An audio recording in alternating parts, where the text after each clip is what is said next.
नमस्कार, मेरा नाम सौरभ सप्ताह द खबरनामा आप देख रहे हैं। उत्तर प्रदेश में 10 सीटों पर होने वाले उपचुनाव के लिए आखिरकार चुनाव आयोग ने घोषणा कर दी। समाजवादी पार्टी काफ़ी समय पहले से मांग कर रही थी कि उत्तर प्रदेश में चुनाव आयोग चुनाव की घोषणा क्यों नहीं कर रहा है, क्योंकि समाजवादी पार्टी लगातार कहती आ रही है कि हरियाणा और जम्मू कश्मीर चुनाव के साथ में ही उत्तर प्रदेश के चुनाव हो जाने चाहिए थे, लेकिन चुनाव आयोग ने चुनाव नहीं करवाए थे क्योंकि भारतीय जनता पार्टी डर गई थी कि उत्तर प्रदेश में 10 विधानसभा चुनाव पर उपचुनाव हो रहा है, उसमें हार का सामना न करना पड़े। लेकिन कल जब महाराष्ट्र और झारखंड के चुनाव की घोषणा हुई, तो चुनाव आयोग ने उसके साथ में उत्तर प्रदेश की 10 में से 9 विधानसभा सीटों पर उपचुनाव की घोषणा भी कर दी।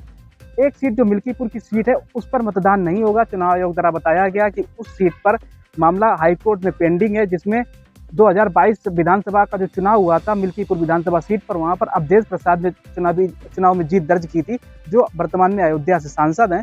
तो अवधेश प्रसाद का जिन्होंने नोटरी तैयार की थी, जिन्होंने कागज जिस वकील ने तैयार किए थे, उस वकील का लाइसेंस 5 साल पहले रद्द हो गया था। उन्होंने उनका नामांकन कराया था, जो नामांकन अवैध है। इस वजह से वो मामला कोर्ट में है। बाबा गोरखनाथ जो भारतीय जनता पार्टी के उस समय प्रत्याशी थे, उनके द्वारा मामला कोर्ट में आपत्ति लगाई गई थी कि उनका आवेदन उनका निर्वाचन रद्द किया जाए, जिसको लेकर लगातार कोर्ट में सुनवाई चल रही थी। लेकिन जब कल चुनाव आयोग ने 9 सीटों पर विधानसभा उपचुनाव की घोषणा की, तो ये कारण बताया कि इस सीट पर इस वजह से चुनाव की घोषणा नहीं हो रही, क्योंकि मामला हाईकोर्ट में पेंडिंग में है। जिसके बाद बाबा गोरखनाथ सामने आए और उन्होंने कहा कि उन्हें ये नहीं पता था, ये टेक्निकल इशू की वजह से इस सीट पर चुनाव नहीं हो रहा है। अगर पता होता तो पहले ही याचिका को विड्रा कर लेते। चुनाव आयोग ने कहा कि आगे आने वाले समय में जब जैसे हाईकोर्ट का फैसला आता है, उसके बाद मिल्कीपुर में विधानसभा उपचुनाव होगा। जब ये घटनाक्रम सामने आया, 9 सीटों पर उपचुनाव की घोषणा हो गई। 13 नवंबर को वोट डाले जाएंगे, 23 नवंबर को मतगणना होगी। इसके बाद अखिलेश यादव ने ट्विटर एक्स पर अपनी इस बात को लेकर नाराजगी जताई कि आखिरकार मिल्कीपुर पर चुनाव आयोग ने चुनाव की घोषणा क्यों नहीं की। समाजवादी पार्टी के प्रवक्ता भी काफी मुखर नजर आ रहा है कि भारतीय जनता पार्टी डर गई है। वो डर इस वजह से की है कि अयोध्या में लोकसभा चुनाव 2024 वो हार चुकी है। मिल्कीपुर भी अयोध्या का हिस्सा है। अगर मिल्कीपुर भी हार जाएंगे तो उनकी बहुत ज्यादा बेइज्जती हो जाएगी या बदनामी हो जाएगी। इस वजह से चुनाव आयोग भारतीय जनता पार्टी की मदद कर रहा है। इस वजह से मिल्कीपुर में उपचुनाव नहीं होगा। अब मिल्कीपुर के लेकर चुनाव आयोग ने जो बातें रखी, उन्होंने कहा हाईकोर्ट में जो मामला पेंडिंग इस वजह से घोषणा नहीं हुई है। उसके बाद अखिलेश यादव ने जो ट्विटर पर पोस्ट किया, उन्होंने लिखा जिसने जंग टाली है उसने जंग हारी है। मतलब उन्होंने साफ साफ योगी सरकार के निशाने पर लेते हुए कहा कि जिसने जंग टाली है उसने जंग हारी है। मतलब योगी सरकार डर गई है, चुनाव नहीं कराना चाहती। इसका मतलब उन्होंने जंग टाल दी है, उन्होंने हार मान ली है पहले से ही। इसी वजह से मिल्कीपुर चुनाव नहीं हो रहा है। तो भारतीय जनता पार्टी सफाई दे रही है, मामला हाईकोर्ट की वजह से नहीं हो रहा है। अब बात की जाए योगी आदित्यनाथ की, तो योगी आदित्यनाथ महाराष्ट्र और झारखंड में चुनाव होंगे, तो वहाँ पे चुनावी व्यस्तता ज़्यादा होगी। उत्तर प्रदेश में 9 विधानसभा सीटों पर उपचुनाव है, वहाँ पे भी जाना होगा। तो मिल्कीपुर पर हो सकता है ज़्यादा समय ना दे पा रहे हो, इस वजह से भारतीय जनता पार्टी भी तैयार ना हो मिल्कीपुर चुनाव कराने के लिए। तो इस वजह से हो सकता है सरकार भी ना चाहती हो कि मिल्कीपुर चुनाव भी हो, क्योंकि मिल्कीपुर की जिम्मेदारी योगी जी ने अपने कंधों पर ले रखी है। मिल्कीपुर के वो प्रभारी भी हैं। तो मिल्कीपुर का बाई इलेक्शन अभी नहीं होने जा रहा है। 13 नवंबर को जिन 9 सीटों पर मतदान होगा, उसमें मिल्कीपुर नहीं होगा। और आपको ये भी याद होगा कि अभी हाल में संपन्न हुए लोकसभा चुनाव में 10 विधानसभा की सीटें रिक्त हो गई थी। जो विधायक सांसद बन गए थे, उनके बाद ये सीटें खाली हुई थी। इस वजह से इन विधानसभा सीटों पर उपचुनाव हो रहा है। तो 10 विधानसभा सीटों में समाजवादी पार्टी ने 6 विधानसभा सीटों पर अपने प्रत्याशी भी घोषित कर दिए हैं। 4 पर प्रत्याशी घोषित करने बाकी हैं। 2 सीटें कांग्रेस को दी जा सकती हैं। कांग्रेस 5 सीटें मांग रही थी, लेकिन कांग्रेस 2 सीटों पर बात बनती दिख रही है। कांग्रेस शायद 2 सीटें उनको, गाजियाबाद और मीरापुर की 2 सीटें कांग्रेस को अखिलेश यादव द्वारा ऑफर भी की गई हैं। कहा भी गया है कि इंडिया गठबंधन मजबूत है। उत्तर प्रदेश में पूरी दमदारी के साथ 10 विधानसभा सीटों पर हो रहे उपचुनाव में भाग लेगा और 10 की 10 विधानसभा सीटें समाजवादी पार्टी और इंडिया गठबंधन जीतेगा।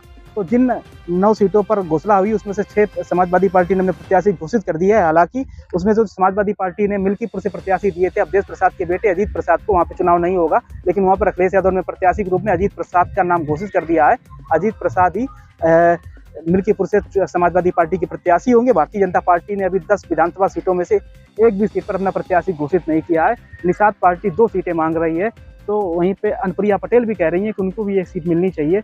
ओम प्रकाश राजभर का भी दावा है एक सीट उनको भी मिलनी चाहिए। आरएलडी को एक सीट दी जा सकती है। उनके गठबंधन में क्या होगा, अगर 1-1, 2-2 सीटें अपने गठबंधन में बांट देंगे तो भारतीय जनता पार्टी कितने पे लड़ेगी। लेकिन भारतीय जनता पार्टी की तरफ से जो बात सामने आई, उसमें कहा गया है कि भारतीय जनता पार्टी 9 सीटों पर चुनाव लड़ेगी। एक सीट एक सीट आरएलडी यानी राष्ट्रीय लोकदल को दी जाएगी। मीरापुर की सीट हो सकता है राष्ट्रीय लोकदल को दी जाए, क्योंकि मीरापुर के जो विधायक थे चंदन चौहान, वो वर्तमान में बिजनौर के सांसद बन गए हैं। इस वजह से मीरापुर की सीट रिक्त हो गई है, तो मीरापुर की सीट आरएलडी के खाते में जा सकती है। तो जिन 6 सीटों पर समाजवादी पार्टी ने अपने प्रत्याशी घोषित किए, उसमें फूलपुर से मुस्तफा सिद्दीकी को चुनावी मैदान में उतारा गया है, क्योंकि फूलपुर से भारतीय जनता पार्टी के विधायक थे प्रवीण पटेल, जो वर्तमान में फूलपुर के सांसद बन गए। उनके इस्तीफे से खाली हुई फूलपुर की सीट पर समाजवादी पार्टी ने मुस्तफा सिद्दीकी के ऊपर भरोसा जताया, तो शीशामऊ से नसीम सोलंकी को टिकट दिया गया, जो इरफान सोलंकी की पत्नी। इरफान सोलंकी एक कानपुर के मामले में 7 साल की सजा की वजह से उनकी सदस्यता चली गई थी, जिस वजह से कानपुर की शीशामऊ सीट पर उपचुनाव हुआ है। वहाँ पर इरफान सोलंकी की पत्नी नसीम सोलंकी को अखिलेश यादव ने उम्मीदवार बनाया है। तो कटहरी से शोभावती वर्मा को उम्मीदवार बनाया है। ये अम्बेडकर नगर के सांसद लालजी वर्मा की पत्नी है। लालजी वर्मा की सांसद बनने के बाद ये सीट खाली हुई थी, जिसके बाद अखिलेश यादव ने उनकी पत्नी के ऊपर भरोसा जताया है। मजबा से ज्योति बिंद को उम्मीदवार बनाया गया है। मिर्जापुर से उनकी पत्नी को मजबा से उम्मीदवार बनाया गया है। तो और करहल से तेज प्रताप यादव चुनाव लड़ेंगे। अखिलेश यादव के चचेरे भाई हैं। कन्नौज से उम्मीदवार बनाए गए थे 2024 लोकसभा चुनाव में, लेकिन कन्नौज से फिर आखिरी में अखिलेश यादव खुद चुनावी मैदान में आ गए और तेज प्रताप यादव की टिकट काट दी गई थी। मैनपुरी से सांसद रह चुके हैं। तो करहल अखिलेश यादव ने सीट खाली की, तभी से चर्चा थी करहल से तेज प्रताप यादव ही चुनाव लड़ेंगे और विधानसभा भेजेंगे अखिलेश यादव। उसी के हिसाब से अखिलेश यादव ने करहल से तेज प्रताप यादव को चुनावी मैदान में उतारा है। तो ये तो 9 सीटों की बात हो गई। उत्तर प्रदेश जंग बड़ी भीषण उत्तर प्रदेश में इसलिए होगी क्योंकि समाजवादी पार्टी के लिए भी चुनाव बहुत बड़ा चुनाव होने जा रहा है, क्योंकि समाजवादी पार्टी इंडिया गठबंधन ने लोकसभा चुनाव में 43 सीटें जीती थी। तो अखिलेश यादव को जो मोमेंटम मिला था 2024 लोकसभा चुनाव में, उसको बरकरार रखना एक बड़ी चुनौती होगी। तो भारतीय जनता पार्टी को जो उनको नुकसान हुआ 2024 के चुनाव में, 33 सीटों पर भारतीय जनता पार्टी आ गई। समाजवादी पार्टी के बाद दूसरे नंबर की पार्टी बन गई, यानी समाजवादी पार्टी सबसे बड़ी पार्टी बनकर उत्तर प्रदेश में 2024 लोकसभा चुनाव में उभरी। तो भारतीय जनता पार्टी उसकी भरपाई भी करना चाहेगी और योगी आदित्यनाथ की भी किस्मत दांव पर होगी। मुख्यमंत्री हैं वर्तमान में उत्तर प्रदेश के। लोकसभा 2024 के चुनाव के बाद निराशाजनक प्रदर्शन के बाद योगी आदित्यनाथ के ऊपर लगातार दबाव, दोनों डिप्टी सीएम दबाव बनाए हुए हैं कि योगी आदित्यनाथ जी की वजह से 2024 में नुकसान हुआ है। तो योगी आदित्यनाथ जी अगर 9 सीटों पे जो बाई इलेक्शन हो रहा है, उस पर अगर 9 की 9 सीटें जीतते हैं तो उनका आलाकमान खुश हो सकता है और योगी आदित्यनाथ मुख्यमंत्री उत्तर प्रदेश में लगातार बने रह सकते हैं। लेकिन अगर 9 की 9 सीटों पर गजब की लड़ाई हुई और समाजवादी पार्टी कहीं 6 से 7 सीटें जीत गई, तो उत्तर प्रदेश की राजनीति में बहुत बड़ी हलचल होगी। हो सकता है उत्तर प्रदेश में योगी आदित्यनाथ को मुख्यमंत्री के पद से हटा भी दिया जाए। भारतीय जनता पार्टी उनके प्रदर्शन से खुश ना हो, या हो सकता है भारतीय जनता पार्टी में कलह सामने आ जाए, जैसे कि भी पिछले दिनों आई थी जब केशव प्रसाद मौर्य दिल्ली पहुंच गए थे, ब्रजेश पाठक भी नाराज बताए जा रहे थे। तो वो कलह खुल के सामने आ जाए अगर 9 सीटों में भारतीय जनता पार्टी की हार होती है। तो योगी आदित्यनाथ के लिए भी छाक का चुनाव है, पूरी ताकत लगा देंगे योगी आदित्यनाथ, इसमें कोई भी संदेह नहीं है, क्योंकि योगी आदित्यनाथ लगातार सक्रिय हैं। 9 सीटों पर जहाँ विधानसभा के उपचुनाव हो रहे हैं, योगी आदित्यनाथ वहाँ पे जा भी रहे हैं। अखिलेश यादव भी चुनावी प्रचार करने के लिए निकलेंगे। तो जैसे जैसे चुनाव प्रचार आगे बढ़ेगा, हमारा चैनल द खबरनामा दिखाता रहेगा और 9 की 9 विधानसभा उपचुनाव जहाँ जिन सीटों पर उपचुनाव हो रहा है, हमारा चैनल वहाँ जाएगा भी, जनता के मुद्दे बताएगा, क्या मुद्दे बन रहे हैं उन विधानसभा क्षेत्रों में और क्या वहाँ का मूड है, किन मुद्दों पर वहाँ की जनता वोट करने जा रही है। और जैसे जैसे इन उपचुनाव से संबंधित खबरें आती जाएंगी, हमारा चैनल द खबरनामा सबसे पहले आपको बताता जाएगा। सबसे बड़ी खबर आज की यही है कि 13 नवंबर को इन 9 सीटों पर मतदान होगा और 23 नवंबर को मतगणना होगी। एक सीट जो मिल्कीपुर की है, उस सीट पर मतदान नहीं होगा, क्योंकि उस सीट का मामला हाई कोर्ट में पेंडिंग में है। तो आगे आने वाले समय में जब वहाँ पे मतदान होगा तो उसकी भी डिटेल हमारी चैनल द खबरनामा बताता रहेगा। आज के लिए मुझे यानी सौरभ सत्ता को दीजिए इजाजत। तो देखते रहिए हमारे चैनल द खबरनामा को। जय हिंद, जय भारत।